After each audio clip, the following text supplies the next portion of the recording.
What's up, movie crew? Welcome to the latest Let's Rank. Before I get into this, if you are new to this channel, my name is Luke, this is Let's Watch a Movie, and if you're into anything cinema and physical media related, you've come to the right place, so hit that subscribe button. Before I get into this one, I want to give a huge thank you to everyone that checked out my ranking video for the VHS franchise. It's not one I was expecting to do well, and it has done surprisingly well. So thank you to everyone that's checked that one out. Today, I will be giving my own personal ranking of the Nightmare on Elm Street franchise. So, we have the original 6. We have Wes Craven's New Nightmare. We've got Freddy vs. Jason. And we've got the 2010 reboot. So we've got 9 movies that I will be ranking from my personal least favorite to my favorite in this franchise. So, without further ado, let's get started with number 9.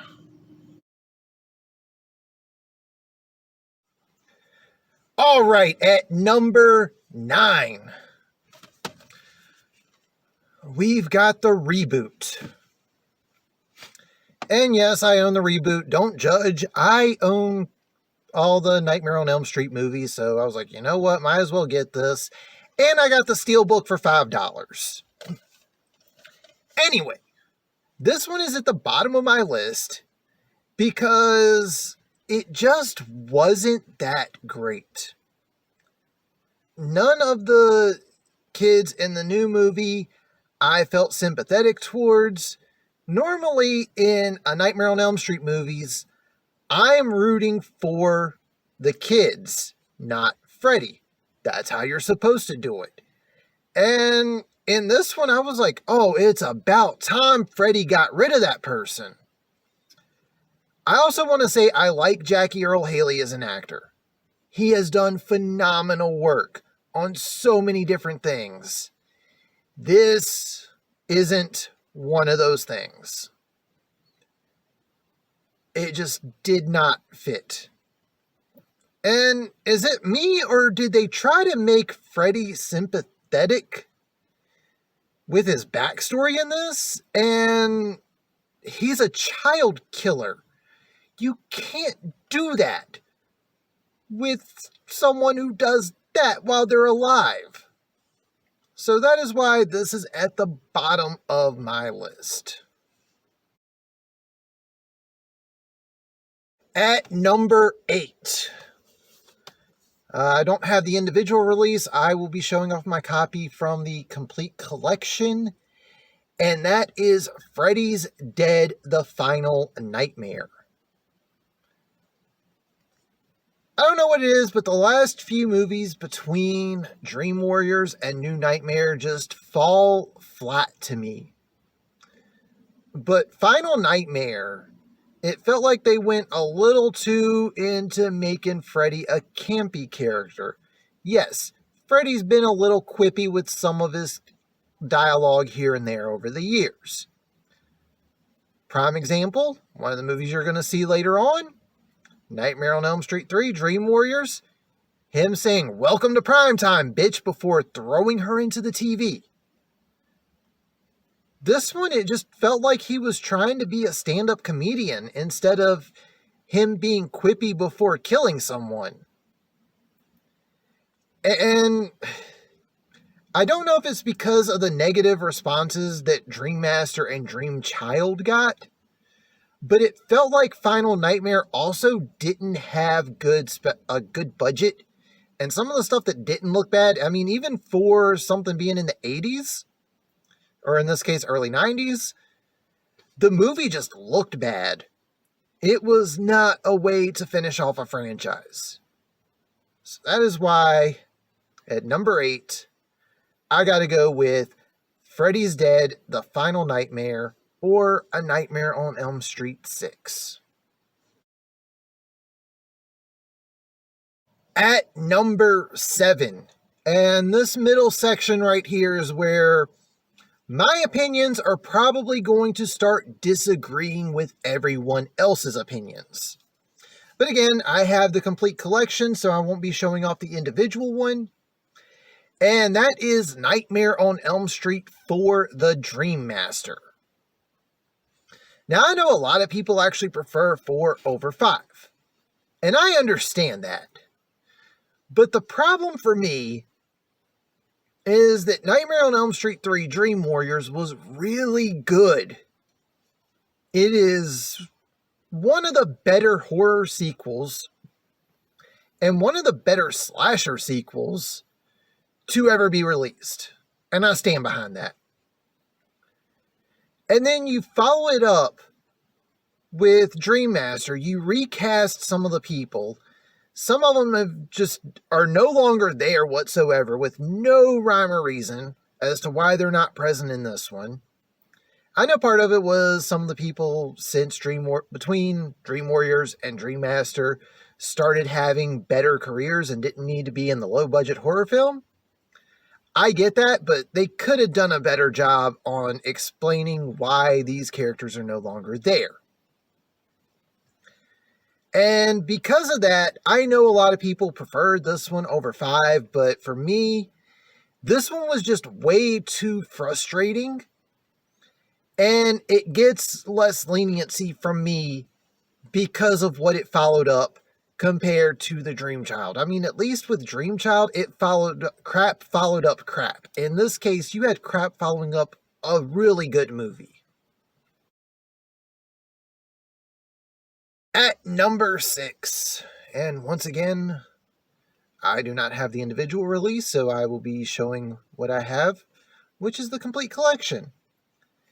And that is Nightmare on Elm Street 5: The Dream Child. Now, I want to point out, even though I personally rank this one higher than Dream Master, it's still not a good movie. You take one of the random characters from 4, make her the lead, and suddenly she's still in the same area, but here's all these people they introduce that she's been close with her entire life. And where were these people at in Dream Master? Not to mention you have the shy, awkward person suddenly have a boyfriend, and now she's pregnant. What? I think the reason I give this one leniency, though, compared to Dream Master, is the fact that Dream Master, in my opinion, was not a good movie. So they went with what they had and tried to make chicken salad out of chicken shit. Simple as that. But it's still not a great movie. And it unfortunately led to some of the decisions that were made and what we got with The Final Nightmare, which was not a good movie. So that is why I've got this one where I've got it located at. Alright, so we are now in my top 5 of the Freddy Krueger movies. And at number 5, I know a lot of people like this one. I personally just feel like the ones that I've got higher than this are better movies. And that is, once again, from the Nightmare on Elm Street collection, is Nightmare on Elm Street 2, Freddy's Revenge. So, this is not a bad movie. I do want to point that out. But it feels a little too much like a rehash of what we've gotten with the first Nightmare movie. It's just now, instead of following Nancy, we're following a different character. And you kind of get the idea, you know where things are going. So, is it a bad movie? No. I completely understand why people say that they like this movie and why it's one of their favorites. But me personally, it just feels a little too much like a rehash for me to be able to call this one of the top movies in the franchise.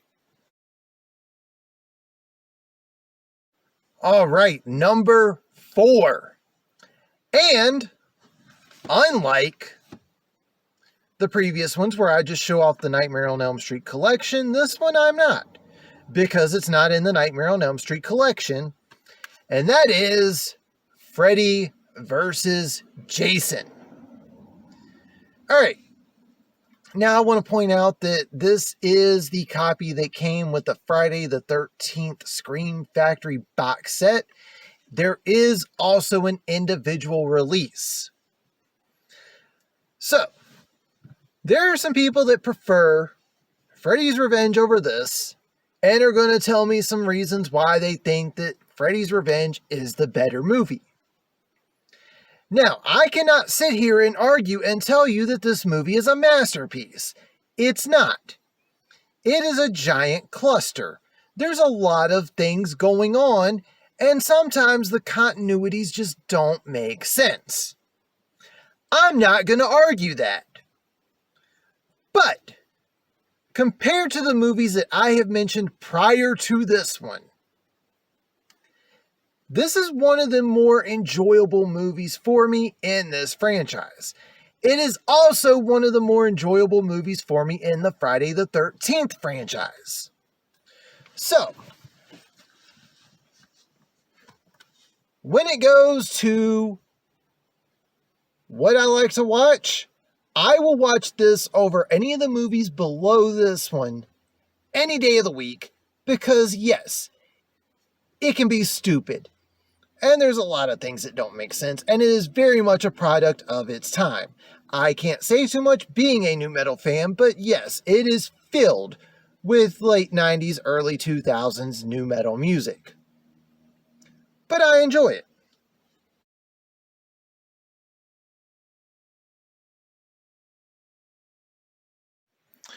Alright, so for whatever reason, my camera messed up my number 3. And that one is Wes Craven's New Nightmare. In that one, we see them go full on meta where Heather Langenkamp and Robert Englund and Wes Craven are actually seeing Freddy. And after everything that happened with the last few movies, seeing this new take on Freddy, and even seeing a darker Freddy. We don't have this version that's doing like quips and having fun. No, this one's just straight up cold-blooded. And after what we got with Dream Child and Final Nightmare, this was necessary. This was the shot in the arm the franchise needed. Unfortunately, it was also the last movie until Freddy vs. Jason. But it is still a good movie, and I even think that this movie is what inspired Wes Craven to do some of the stuff that he did with Scream. So that is why number 3 is Wes Craven's New Nightmare. What is the runner-up for me in the Nightmare on Elm Street collection? Well, it is very simple. I am giving the number 2, once again, going back to the Nightmare on Elm Street collection, I have to give it to Nightmare on Elm Street 3, Dream Warriors. After the less than desirable responses for Freddy's Revenge, New Line asked Wes Craven if he would come back to the Nightmare franchise. And initially, he agreed with the idea that this was going to be it.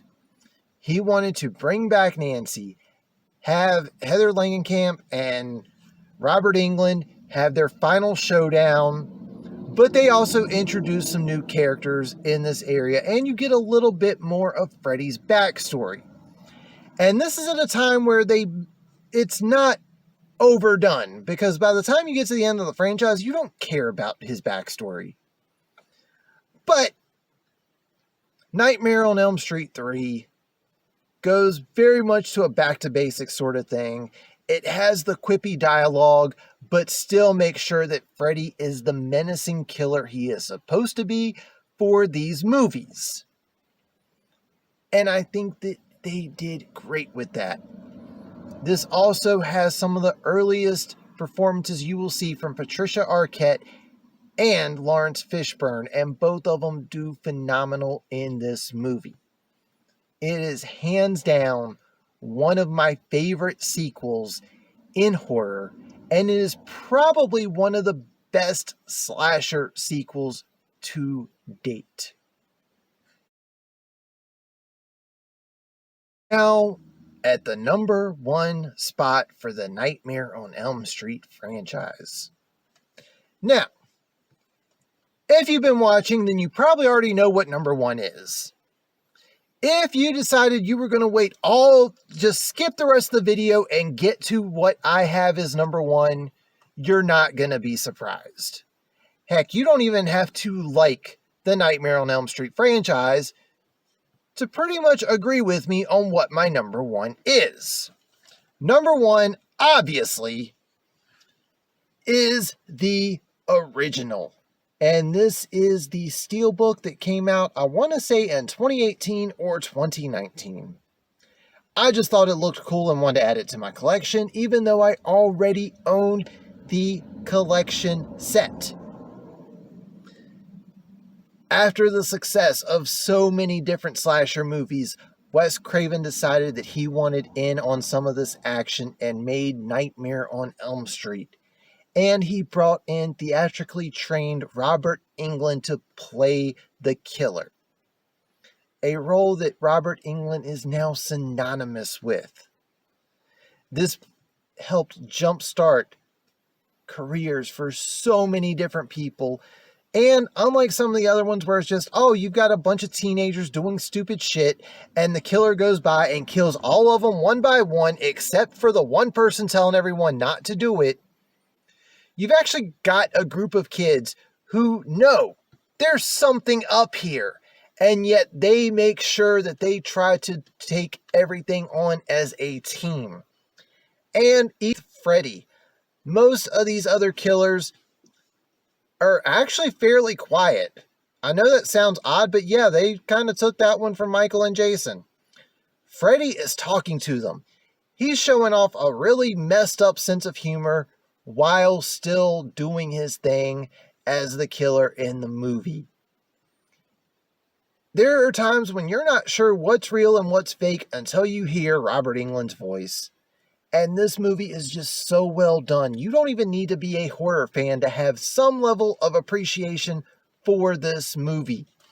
And that is why not only is the original my favorite Nightmare on Elm Street movie, this is one of the reasons I'm Team Freddy over Team Jason.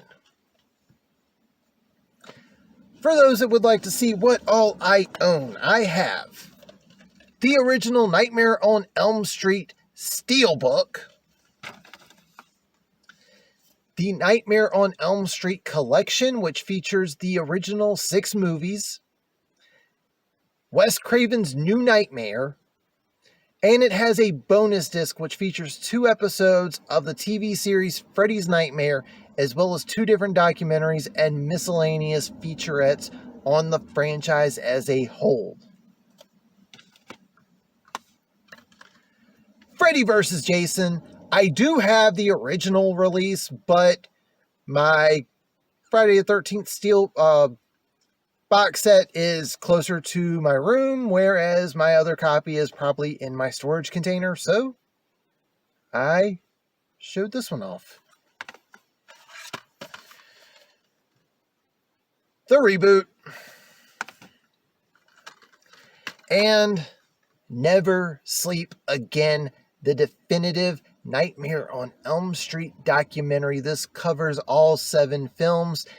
It's a lengthy watch. It's about 4 hours long, but it is worth it, and it has a ton of additional bonus features and deleted scenes from the documentary.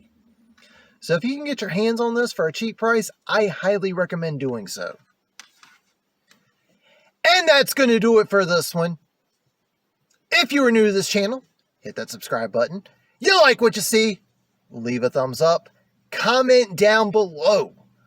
What do you rank all 9 Nightmare movies? And to anyone out there, do you disagree with me? Why do you think something else should be in the #1 spot? But that's going to do it for this one. Thank you all for watching, and tune in next time.